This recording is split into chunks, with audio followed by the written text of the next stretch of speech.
Well, the time for making resolutions is almost here, and one of the most common is to make a new strategy for improving your financial wellness. And joining us today is content creator and career and life advice educator Erin McGoff, who is teaming up with Capital One to promote financial well-being tips leading into the new year. Erin, thank you so much for joining us. Thank you so much for having me. Absolutely. So why do you think the new year is a good time to kind of start setting personal finance resolutions?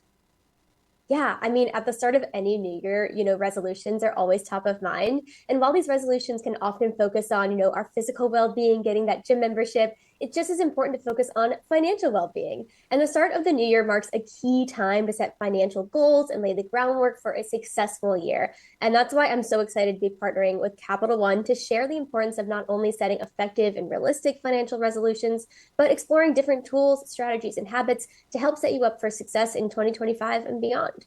Love that. Yeah, I love that too. I'm kind of taking advantage of this myself because this is definitely one of my goals, but it can kind of feel overwhelming. So where is a good place to start when setting those financial resolutions?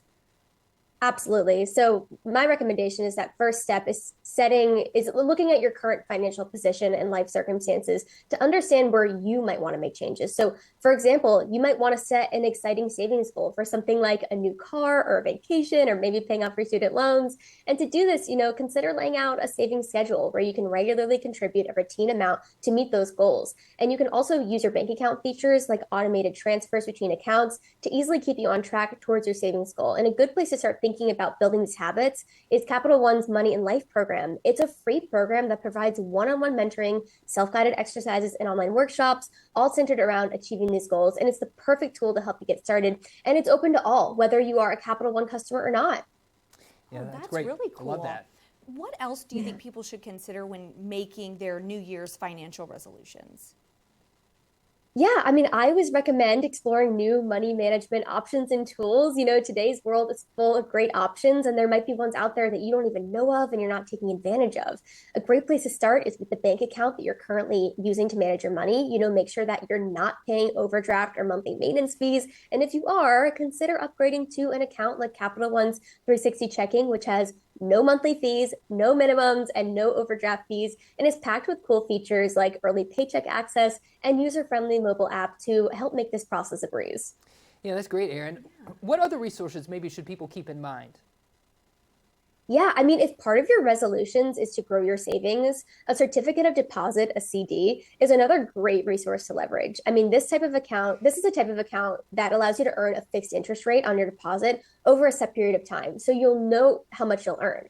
Plus, choosing an account like Capital One's 360 CD ensures that you're earning on your savings with competitive interest rates and no minimum balance requirement, making it that much easier to meet your goals. And then aside from specific accounts, just taking advantage of financial education tools is a great way to build your financial confidence. Absolutely. So we talked about a lot of tools, talked about maybe your account not having any overage fees. Are there any other special considerations that should be maybe top of mind for 2025 financial goals?